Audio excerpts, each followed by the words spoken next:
I still remember the smell of wet asphalt that morning. It had rained at night, the kind of soft summer rain that leaves the town quiet and clean, as if it were holding its breath. I stood on the narrow platform of our small railway station, gripping my bag so tightly that my fingers hurt. My name is Elena Moore, and that morning I was leaving the only place I had ever called home. Our town was small, barely 12,000 people. Everyone knew everyone, and if you tripped on the sidewalk in the morning, half the town would know about it by lunchtime. Doors used to stay unlocked here. Not anymore. Times had changed, even if the streets looked the same. I had just turned 18. I was accepted into a university in Riverton, a large coastal city 300 kilometers away. Law school. It sounded serious, heavy, adult. I didn't feel adult at all. I felt like a girl pretending to be brave. My father stood beside me, tall and rigid, his face unreadable. People often said he looked stern, but to me he had always looked tired, tired of responsibility, tired of life, tired of loving people too much and showing it too little. "Remember," he said without looking at me, "the city is not like this place." "I know," I whispered. "Don't trust easily. Don't talk too much about yourself. And never think that kindness is always safe." He paused, then added more quietly, "Call home. Even if you think you don't need to." I nodded. I always nodded.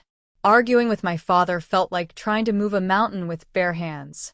My mother hugged me longer than necessary, her cheek wet with tears. My younger brother stood awkwardly behind her, pretending to be strong while biting his lip. The train arrived with a metallic scream. When I climbed inside and found my seat, my heart started pounding so hard I thought other passengers could hear it. Through the dirty window, I saw my father raise his hand briefly. He never liked long goodbyes. And then the train moved. For the first time in my life, I was alone. The journey took almost a full day. I barely slept. I read the same page of my book over and over, without understanding a single sentence. Every station felt strange, loud, rushed. People moved with purpose, dragging suitcases, talking on phones, living lives that didn't include me. At one stop, a little girl walked through the carriage selling bottled water. I almost bought one, then remembered my father's words and closed my bag again.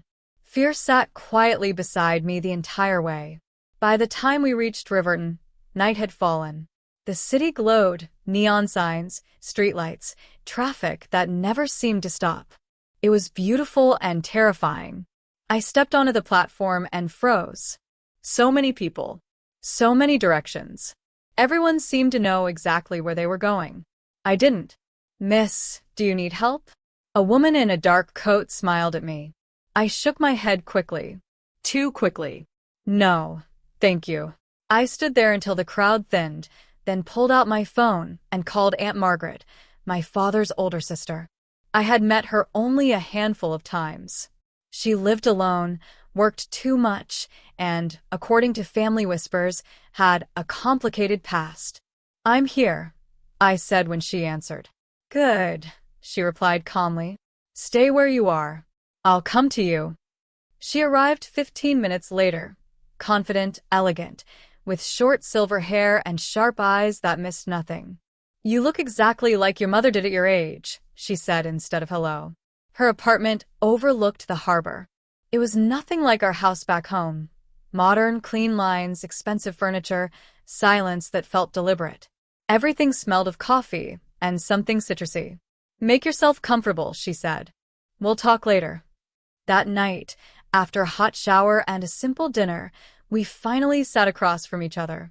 "You know," she began, swirling her tea, "your father didn't want you to come." "I know," I said. "He's afraid you'll repeat my mistakes." I looked up. "What mistakes?" She studied me for a long moment, then smiled sadly. "Not tonight," she said. "Some stories are too heavy for the first day." I lay awake in the guest room for hours, staring at the ceiling. The city hummed outside, alive, indifferent. Somewhere far away, waves crashed against stone. I told myself I was ready for this new life.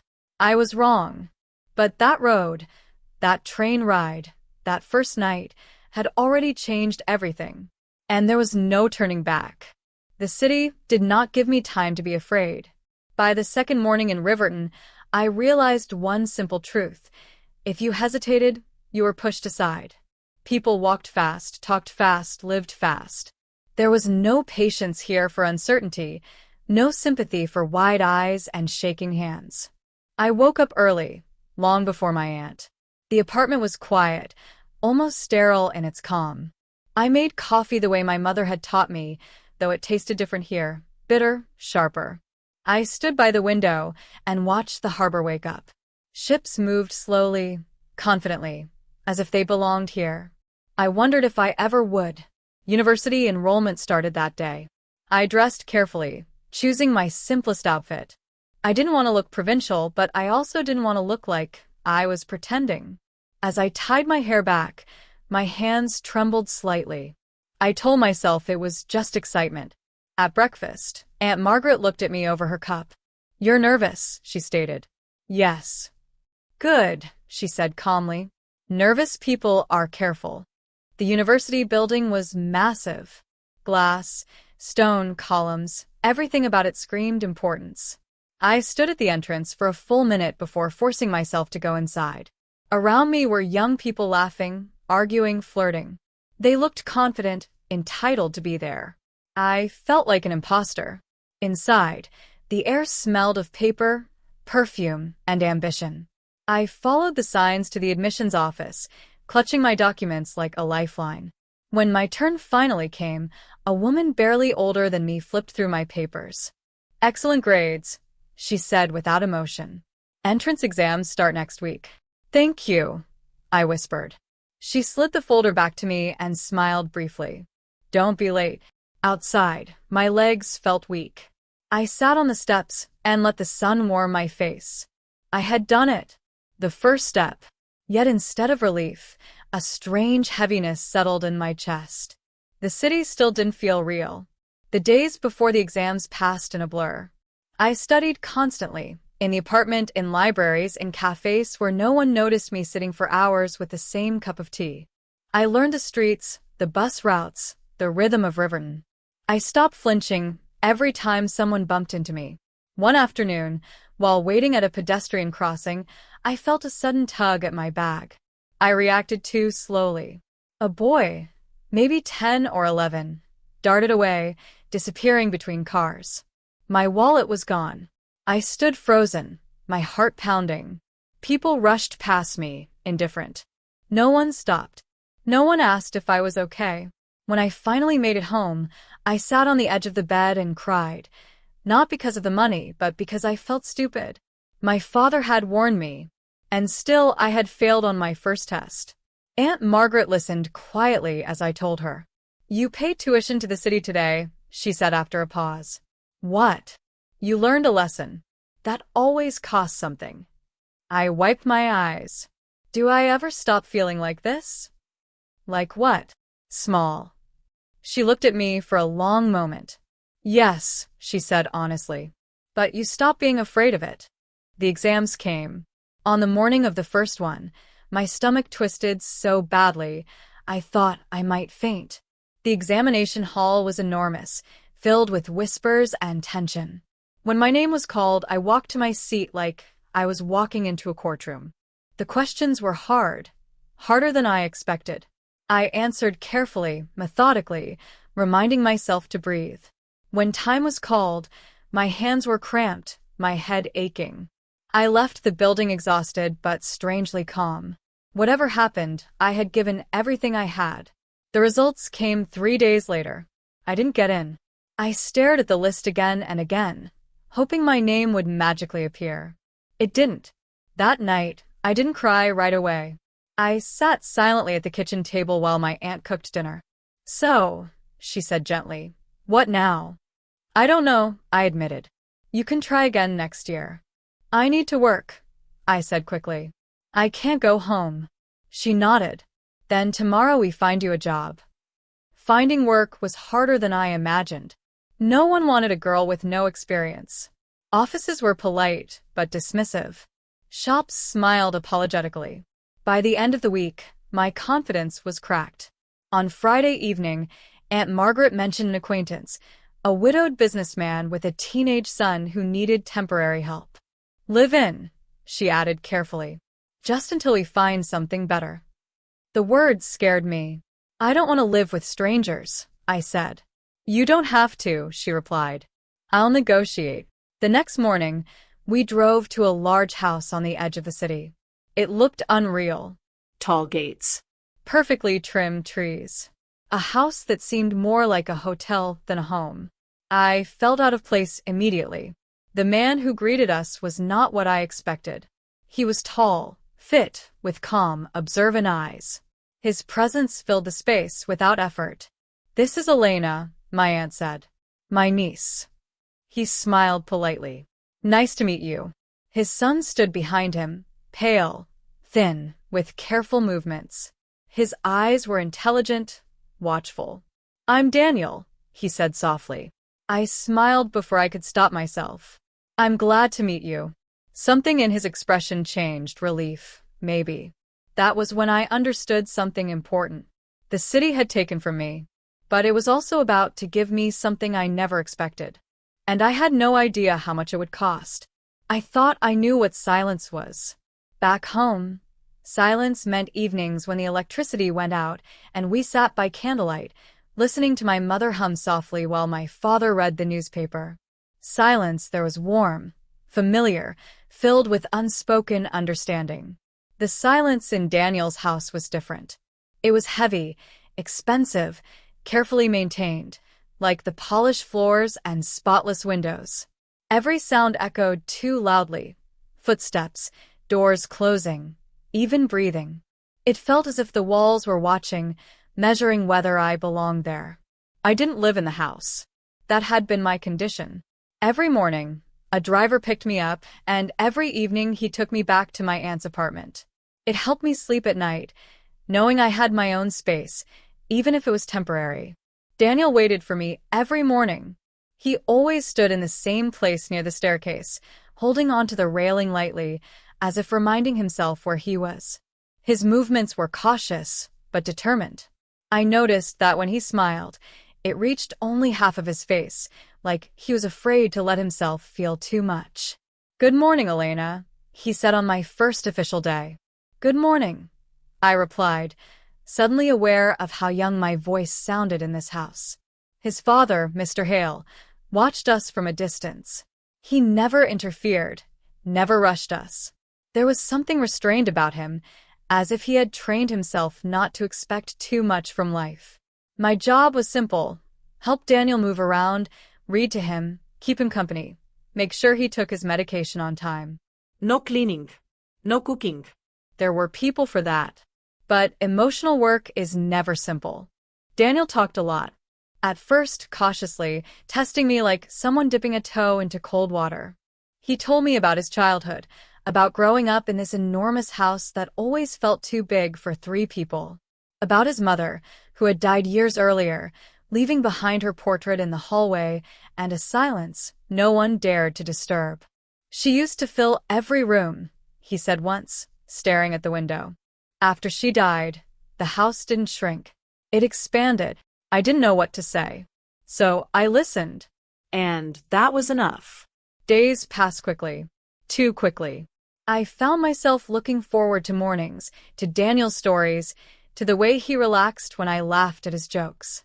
He made me forget, even briefly, that I was supposed to be rebuilding my life. His father remained distant, but attentive. He asked how Daniel was doing, listened to my answers carefully, nodded.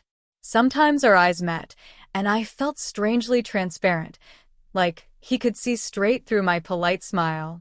One evening, as I prepared to leave, Daniel hesitated. "Will you come tomorrow?" he asked quietly. "Yes," I said. "Of course." He nodded, but his fingers tightened around the armrest of his chair. Later in the car, I realized something unsettling. He was afraid of losing me. At the end of the week, Mr. Hale handed me an envelope. "For your work," he said simply. I didn't take it right away. "I didn't do much," I replied. "I was just there." "That's exactly what he needed," he said firmly. Please. I took the envelope, feeling heat rise to my face. No one had ever paid me for being myself before. It felt undeserved and deeply meaningful at the same time. That night, I lay awake, staring at the ceiling, thinking about the path my life had taken. I had come to the city to study law. Instead, I was learning something far more complicated: how fragile people could be, how much they needed each other, how easily attachment formed when loneliness met kindness. The following Monday, Mr. Hale told me he had found a permanent caregiver. She has medical training, he explained. She'll live here. Oh, I said, trying to sound neutral. Daniel didn't speak the entire morning. When it was time for me to leave, he surprised me by standing up on his own. Slowly, shakily, but without help. I don't need you, he said suddenly, not looking at me. The words hurt more than I expected. I know, I replied softly. You never did. I didn't cry until I reached the car. Life moved on. Or, at least, it pretended to. I found a job as a legal assistance helper, filing documents, delivering papers, learning the basics. It was exhausting and frustrating, but it was mine. Every paycheck felt like proof that I hadn't failed completely. Sometimes, late at night, I thought about Daniel, about whether he was eating properly, whether he still waited by the stairs in the morning. I told myself it wasn't my place to worry anymore. Then winter came. The city transformed. Lights appeared everywhere. Windows glowed warmly. The smell of roasted nuts and citrus filled the streets. I had never spent winter away from home before, and the loneliness crept in quietly, wrapping itself around my heart. One evening, as Aunt Margaret and I decorated a small Christmas tree, she spoke casually. Mr. Hale invited us for New Year's Eve. My hand froze mid-motion. I don't know, I said. Is that appropriate? She smiled knowingly. It's a house full of people. You won't be alone. That night, I dreamed of a house full of silence again. But this time, it wasn't empty. And for the first time since leaving home, I woke up afraid of what the future might bring, and excited to face it anyway. I used to believe that holidays healed people, that they softened sharp edges, filled empty spaces, reminded us of what truly mattered. Riverton in December looked exactly like that illusion. Glowing shop windows, music spilling into the streets, laughter everywhere. But no amount of lights could disguise what was happening inside me. I agreed to go to Mr. Hale's house for New Year's Eve only because Aunt Margaret insisted. She said it was time for me to stop hiding from people, from memories, from myself. I pretended to agree, for practical reasons. In truth, curiosity had already won. When we arrived, the house looked different. Warmer. Alive. A huge Christmas tree stood outside, wrapped in blue and gold lights, towering over the entrance like a guardian. Laughter drifted from inside, along with music and the clinking of glasses. Daniel spotted me first. He was standing near the staircase, taller than before, straighter. He smiled openly this time, without holding back. You came, he said, as if he hadn't been sure until that very moment. I promised. I replied. He leaned closer and whispered, I missed you. The words settled deep inside me, heavy and gentle at the same time. Inside, people moved freely, greeting one another, hugging, laughing. I suddenly felt shy in my simple dress, painfully aware of how ordinary I was among polished city women. Aunt Margaret, as always, seemed perfectly at ease, accepting compliments with calm grace. I looked for Mr. Hale, without meaning to. When I saw him, my heart skipped in a way that annoyed me. He was standing near the fireplace, speaking to a tall blonde woman. She was beautiful in the effortless way. Elegant dress, confident posture, eyes that knew their power. She touched his arm lightly as she laughed, and he leaned closer, listening. Something inside me tightened. Who is that? I asked my aunt quietly. Camilla, she replied. She owns a chain of beauty studios. Very present. That word felt sharp. I told myself it was none of my business. I reminded myself of my place. I was a guest. Nothing more. As midnight approached, everyone was invited outside. Fireworks lit the sky, exploding in color above us. People hugged, kissed, laughed. Mr. Hale kissed Camilla without hesitation, and I turned away quickly, pretending to be fascinated by the fireworks. Daniel stood beside me. "Happy New Year," he said softly. "You too," I replied. I smiled for his sake, but my chest ached. I didn't sleep that night. Back at my aunt's apartment, I lay staring into the darkness, replaying every moment. His smile, her hand on his arm, the certainty in his movements, the clarity of his choice. I had never imagined myself as the kind of woman who would fall silently, foolishly, for someone unavailable. And yet, there I was. In the following weeks, life became busy enough to distract me. I threw myself into work. I was promoted from assistant to junior paralegal. I learned quickly, absorbed everything, proved myself. My boss praised my discipline. My parents were proud. On the surface, everything was right. Inside, something remained unresolved. Daniel called me often.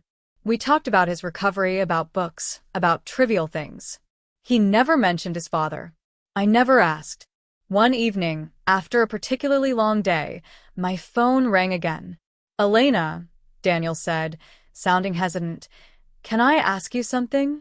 "Of course." "Why did you stop coming?" The question caught me off guard. "You don't need me anymore," I said carefully. "That's not true," he replied quietly. "I needed you differently." I closed my eyes. I didn't know how to stay, I admitted. Sometimes leaving is easier than pretending. He was silent for a long moment. "I think my father made a mistake," he said suddenly. I didn't answer. 2 years passed. I became stronger. Harder, maybe. More confident. I moved with the city's rhythm instead of fighting it. I studied law part-time, worked full-time, paid my own bills. I even dated, casually, carefully. There was a man named Mark. He was charming, ambitious, everything people called a good match. We went to restaurants, talked about careers, avoided difficult topics. When he suggested we move in together, I hesitated. "It's practical," he said. "Why not try?" I looked at him and realized something simple and painful. "If you wanted to marry me," I said calmly, "you wouldn't call it practical." He didn't deny it. We ended things politely, like adults who had never truly risked anything.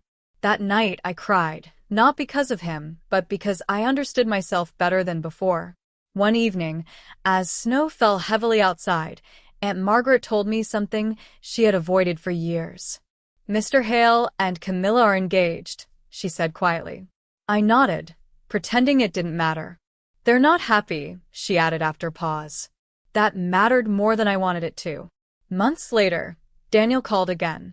"They're getting married," he said flatly. "And they're sending me abroad for treatment." I heard the exhaustion in his voice. "Will you be okay?" I asked. "I will," he replied. "But I wanted you to know, you were the best thing that happened to me during the worst time of my life." After the call, I sat in silence for a long time. I had learned how to survive, but I hadn't learned how to let go.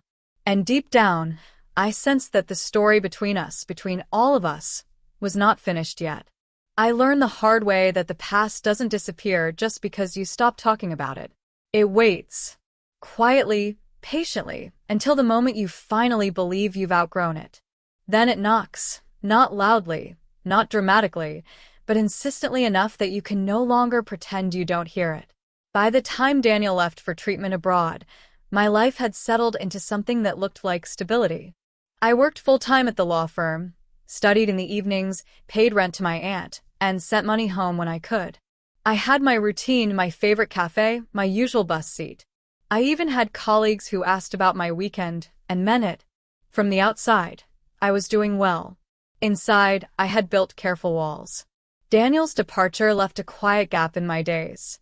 We still messaged occasionally, short updates, polite encouragements. He sounded hopeful. I pretended I was, too. I didn't hear from his father at all. Until one rainy Thursday evening. I was still at the office when my phone vibrated. An unknown number. I almost ignored it. Something made me answer. Elena, a familiar voice said. I closed my eyes. Yes, I replied, steadying myself. This is Hale, Daniel's father. I knew that, of course. But hearing his voice after so long felt like stepping into cold water. I hope I'm not disturbing you, he continued. You're not. There was a pause. I imagined him choosing words carefully, as he always did. Daniel is doing well, he said. The doctors are optimistic. I'm glad I answered truthfully. He talks about you, Mr. Hale added quietly. My fingers tightened around the phone. I wanted to thank you, he continued. I never did. Not properly. You don't have to, I said quickly. I do, he replied firmly. You gave my son something I couldn't. I didn't know how to respond to that. After another pause, he said, I'm calling because I need help. Legal help. That surprised me. I'm still learning, I said cautiously. I know. I'm not asking you to represent me. I want your opinion and your honesty. We agreed to meet the following Saturday. I spent the next 2 days trying to convince myself this was just business. It wasn't. His office was exactly as I remembered it. Clean lines, dark wood, large windows overlooking the city. He looked older. Not much, but enough for me to notice. Tired, perhaps. We spoke like professionals at first. Contracts, disputes, complications with his company. I listened carefully, asked questions, took notes. It felt good to be taken seriously. Then he leaned back in his chair and studied me. You've changed, he said. So have you, I replied before thinking. He smiled faintly. I suppose we all have. The silence stretched between us, thick with everything unsaid. Elena, he said finally, I made mistakes. I didn't interrupt. I thought I was protecting my son. I thought structure and discipline were enough. I underestimated the value of presence. I swallowed. Camilla and I divorced, he added quietly. I looked up sharply. When? 6 months ago. I didn't ask why. I already knew the answer, even if I couldn't put it into words. I'm not telling you this to explain myself, he continued. I just didn't want you to hear it from someone else. That honesty caught me off guard. We parted politely, professionally, as if the conversation hadn't shaken something loose inside me. But it had. The following weeks were strange. Mr. Hale called occasionally, always about work, never crossing a line. Daniel wrote more often, joking, optimistic, almost carefree. And I found myself thinking about the house again. The silence. The staircase. The version of myself I had been there. One evening, Aunt Margaret watched me pace the living room. You're restless, she observed. I met him, I admitted. She raised an eyebrow. And nothing, I said too quickly. She smiled knowingly. That's rarely true. I didn't argue. Daniel returned to the country in early spring. He called me from the airport. I can see, he said simply. I laughed and cried at the same time. We met a week later at a cafe near the harbor. He looked different, stronger, confident, his movements free. His glasses framed his face, giving him a thoughtful, mature look. You're beautiful, he said without hesitation. I blushed despite myself. You always were, he added. We talked for hours, catching up, laughing. For the first time, I saw him not as someone I needed to protect, but as someone standing on equal ground. I'm not a child anymore, he said at one point, reading my thoughts too easily. I know, I replied. And neither are you. That scared me more than anything. A month later, Mr. Hale invited me to dinner. I almost refused. Almost. The house felt different when I entered, quieter, emptier, but not in a painful way. More honest, perhaps. We ate in the dining room. No staff. No formality. I won't pretend I don't feel something, he said suddenly, setting his glass down. But I also won't rush you, pressure you, or pretend our age difference doesn't exist. I appreciated that. I don't know what I feel yet, I admitted. That's enough, he said. For now. I realized then that this man, who once intimidated me so deeply, was no longer a distant figure from a different world. He was just a man. Flawed. Thoughtful. Learning. Like me. That night, walking home alone, I understood something crucial. Life hadn't brought me back to him by accident. But it also wasn't promising me anything. For the first time, I wasn't afraid of that uncertainty. I was ready to choose slowly, consciously, for myself. And whatever came next would be my decision. Not fears. Not habits. Mine. There is a moment in every life when waiting becomes more painful than acting. For a long time, I had lived in a careful balance. Work, studies, family, restraint. I had convinced myself that self-control was maturity, that caution was wisdom. But after Daniel's return and Mr. Hale's quiet honesty, that balance began to crack. Not dramatically. Slowly. Like ice thinning under careful steps. Daniel and I met often after his return. Sometimes for coffee, sometimes just for walks along the harbor. He spoke about his plans with excitement, finishing his studies, traveling, living independently. I listened, proud of him in a way that felt almost maternal and almost something else entirely. One evening, as we watched the lights reflect on the water, he turned to me. "You know," he said thoughtfully, "I used to think you were part of my recovery. Like medicine." I smiled. "And now I think you are my reminder that life doesn't end just because it changes." His words stayed with me long after we said goodbye. At work, things intensified. I was entrusted with more responsibility, more complex cases. My boss hinted at long-term prospects. For the first time, my future felt tangible, something I could shape with my own hands. And yet, a question hovered quietly above everything. What did I want, truly want, beyond survival? Mr. Hale remained respectful, distant enough not to frighten me, close enough to feel present. We met occasionally for dinner, always in public places, always with unspoken boundaries. He never rushed me. That, more than anything, made me trust him. One night, after a long meeting, we walked together through the city.